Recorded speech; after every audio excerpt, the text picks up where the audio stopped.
The story opens in a cramped, dimly lit apartment, the air thick with the scent of oil paint and mildew.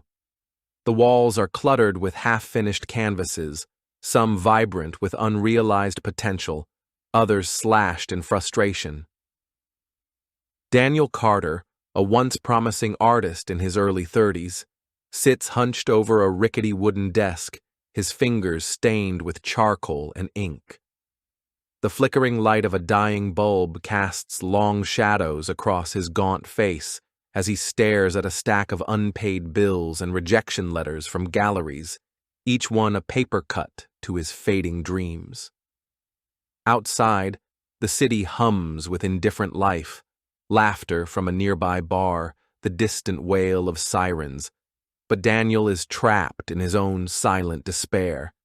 His latest masterpiece, a piece he poured his soul into, has just been dismissed as derivative by a critic whose name he curses under his breath.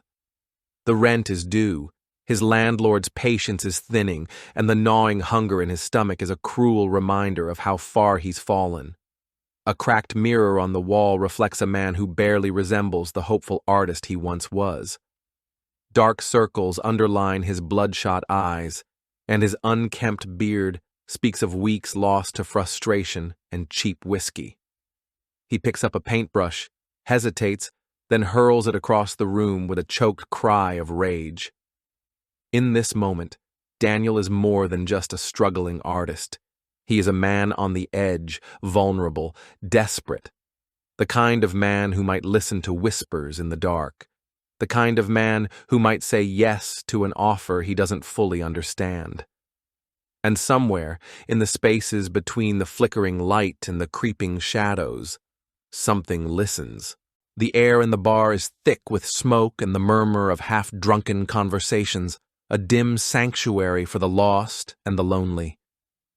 Daniel Carter slumps at the counter, swirling the last dregs of whiskey in his glass, the ice long melted. He doesn't belong here, not really. But tonight, the silence of his apartment felt heavier than the weight of strangers' eyes. Then he appears. A man slides into the seat beside him without a sound, as if the shadows themselves had parted to let him through. Mr. Valeska is an enigma wrapped in an expensive suit, too polished for a dive like this, yet somehow he doesn't feel out of place.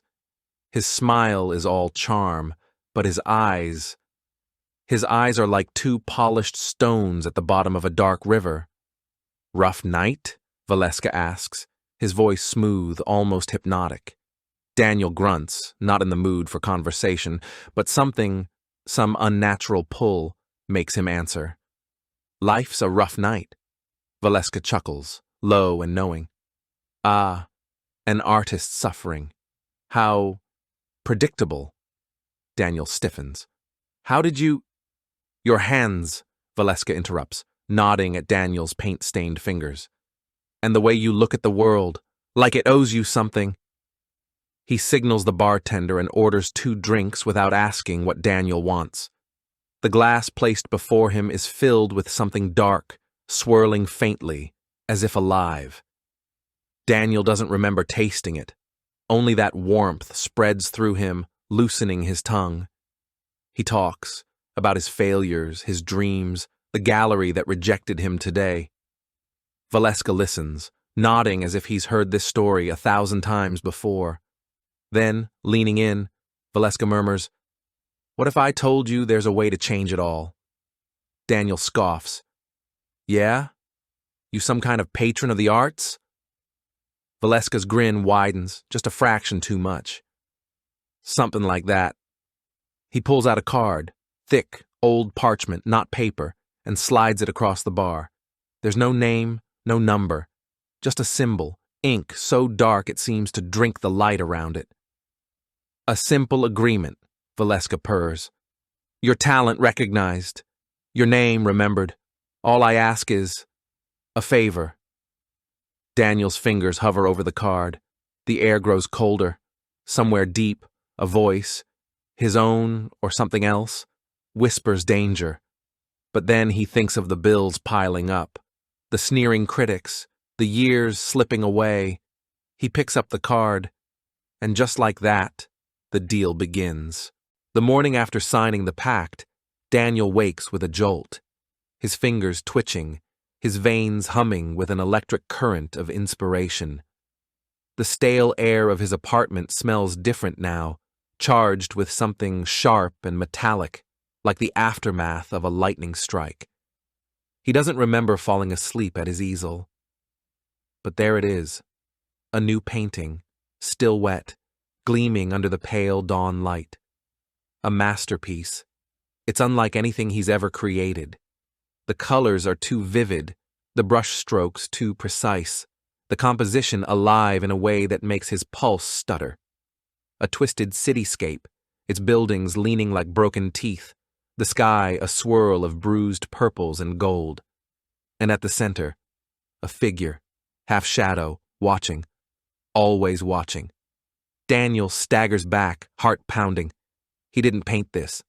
Did he? His phone buzzes. An unknown number, a gallery owner, voice trembling with excitement. Daniel Carter? My God, we've been trying to reach you. Where have you been hiding this work? Daniel's mouth goes dry. What work? The piece you submitted last night. Midnight Reverie. It's transcendent. We must exhibit it immediately. He never submitted anything. But by afternoon, the emails pour in. Collectors, critics. A famous art dealer flies in from Berlin, demanding to see the genius behind the revolution in modern art. Daniel's apartment fills with people, champagne flutes clinking, laughter too loud, hands clapping his back. Strangers dissect his work with hushed reverence, calling it visionary, haunting, a mirror to the soul. He should be ecstatic. But when he catches his reflection in the window, his eyes are wrong, darker, hungrier. And the painting, the one he doesn't remember making, grins back at him. The rain drums against the windows of Daniel's apartment like impatient fingers tapping glass, a relentless rhythmic warning he chooses to ignore. The card from the stranger burns in his pocket, though when he pulls it out, the parchment is cool to the touch. The symbol seems to shift under the flickering lamplight, ink swirling like smoke trapped beneath the surface. He doesn't remember giving Valeska his address. Yet here the man stands, framed in the doorway, water sliding off his coat in thick droplets that don't quite behave like rain should.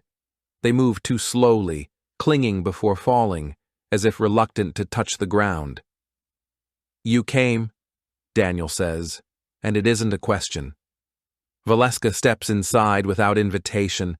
The door clicks shut behind him. You wanted me to. A bottle of cheap wine sits on the table, half finished. Daniel pours 2 glasses with unsteady hands, but Valeska doesn't touch his. Instead, he withdraws a rolled parchment from his coat.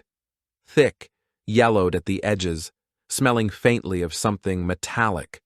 Blood? Ash? Terms are simple, Valeska says, unfurling the contract.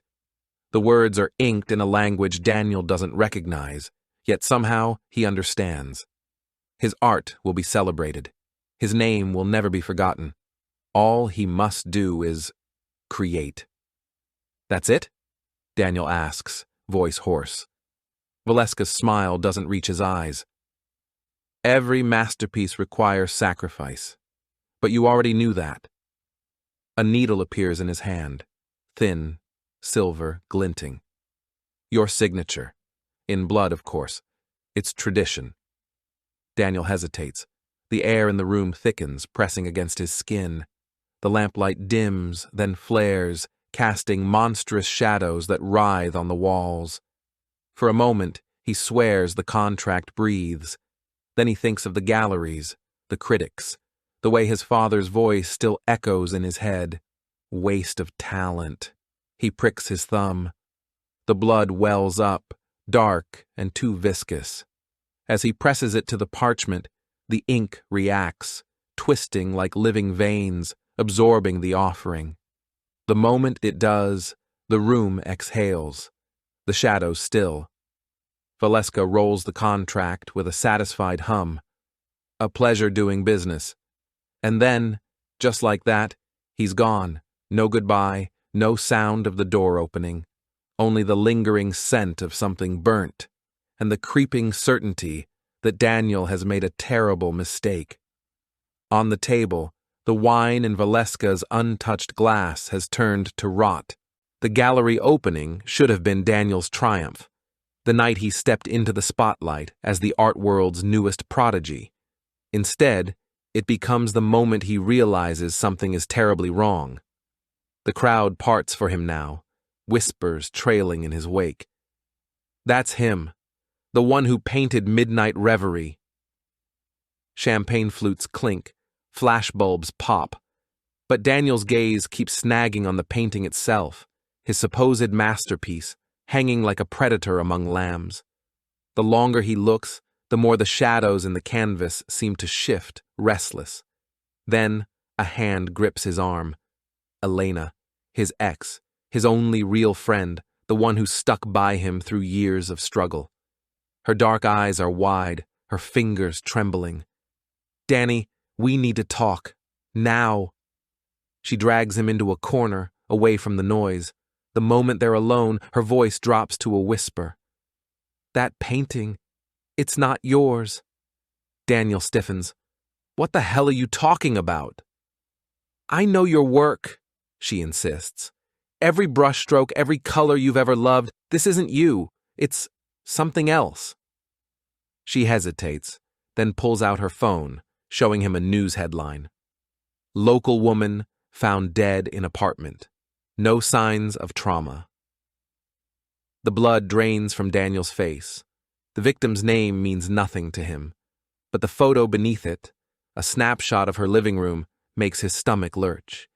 There, on her wall, hangs a print of his painting. She bought it yesterday, Elena says, watching him closely, and now she's dead. Just like the critic who panned your work last week. Just like your landlord who… Stop. Daniel's voice is too sharp. The room tilts. He remembers suddenly the nightmare he had last night, the one where he stood over an easel, painting a woman's face in thick, wet strokes. Red strokes. Elena grabs his shoulders. Danny, listen to me. Whatever's happening, it's not natural. That thing on the wall? She jerks her chin toward Midnight Reverie. It's watching us. And when Daniel looks back at the painting, the shadowed figure in the center, the one he doesn't remember putting there, has moved closer. The police tape across the dead woman's apartment door flutters like a ragged ghost in the wind. Daniel shouldn't be here, but he has to see. The key he stole from the landlord's office clicks in the lock. The door creaks open, exhaling the stale metallic scent of something recently alive and recently not. The apartment is frozen in mid-breath, a half-drunk cup of coffee on the table, a laptop still glowing with an unfinished email, and there, above the couch, hangs the print of his painting. Daniel steps closer, pulse hammering. The reproduction is cheap, mass-produced, yet the eyes of the shadowed figure in the artwork seem to track him. He reaches out, and his fingers brush wet paint. Impossible. It was printed. It was dry. But now, under his touch, the canvas bleeds. Crimson streaks drip down the wall, pooling on the floorboards with a sound like a slow, satisfied sigh. Daniel staggers back, knocking over the coffee cup. The liquid spills across the table, except it's not coffee anymore. It's black, thick, swirling into shapes. The face of the dead woman, her mouth open in a silent scream. His phone buzzes. A news alert. Breaking. Prominent art critic collapses during exhibition, pronounced dead at scene. The exhibition. His exhibition.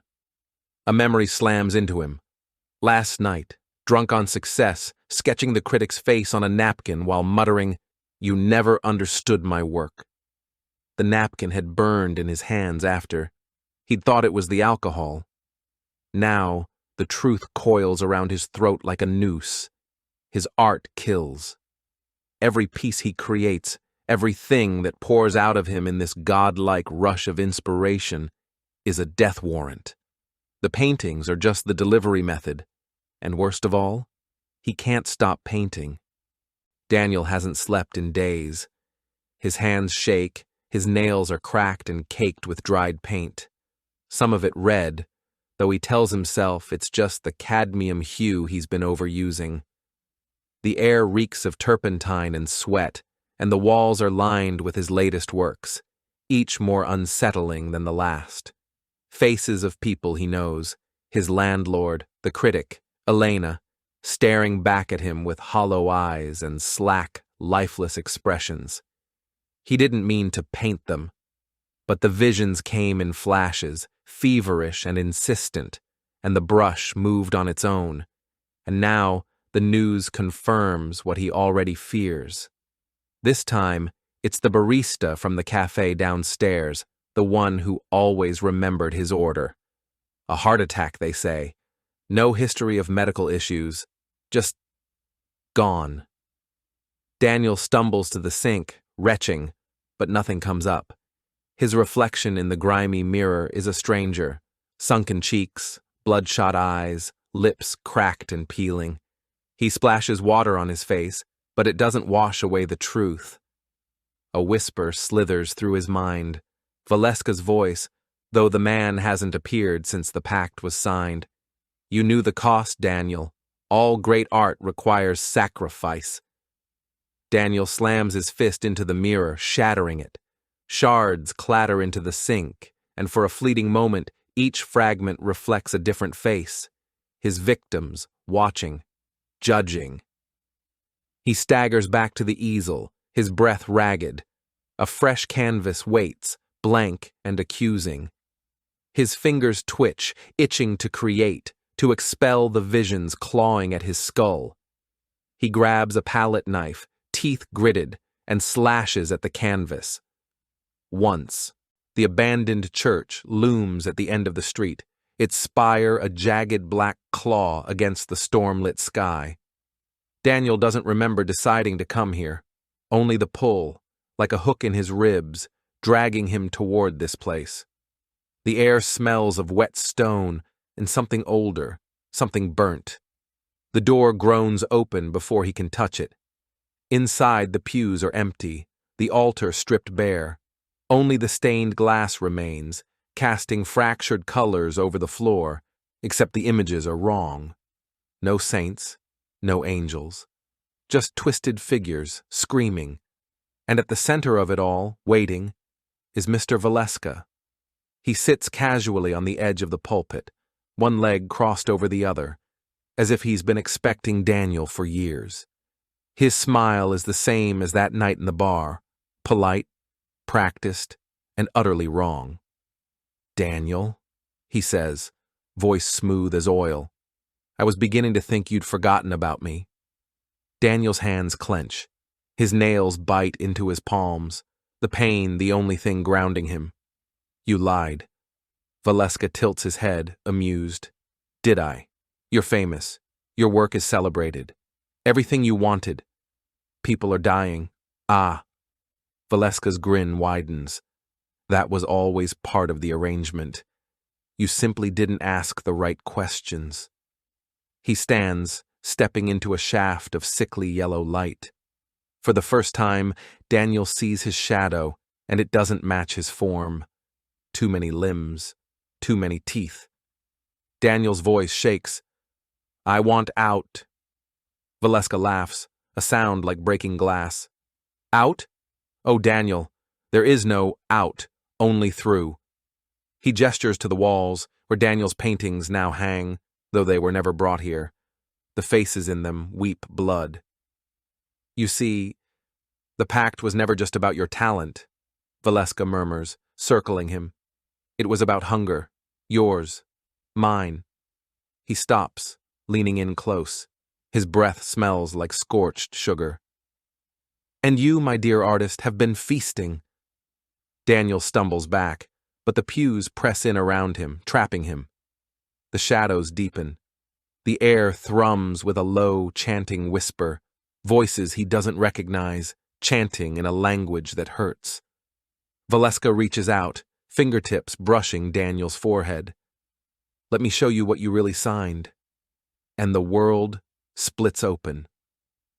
The vision tears through Daniel's mind like a wildfire. Cities burning in hues he's never seen. Screams translated into brushstrokes, flesh into canvas. An eternity of creation and destruction, of painting with blood instead of paint. And at the center of it all, him, or what he'll become, a hollow thing with a brush for bones and a grin stretched too wide. Daniel gasps, collapsing onto the church floor, his fingers scrabbling against cold stone. The taste of copper floods his mouth. His nose is bleeding again. Valeska looms over him, a predator savoring the kill. "Do you understand now? You don't stop. You ascend." Daniel's breath comes in ragged bursts. He thinks of Elena, of the dead, of the way his hands itch for a brush even now. There's only one way out.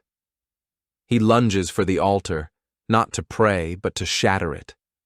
A broken leg of the wooden lectern becomes a jagged stake in his grip.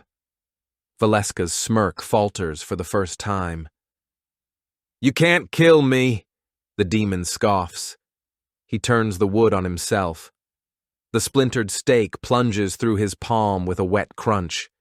Pain whites out his vision, but he doesn't stop, can't stop, until both hands are pinned to the ruined altar, nails and splinters buried deep. Blood pools, drips, spells something in the dust.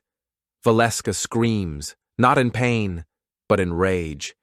The shadows convulse, the church trembles, and as the first rays of dawn pierce the stained glass, Valeska fractures, like a reflection in a broken mirror, before vanishing into the light. Thanks for watching.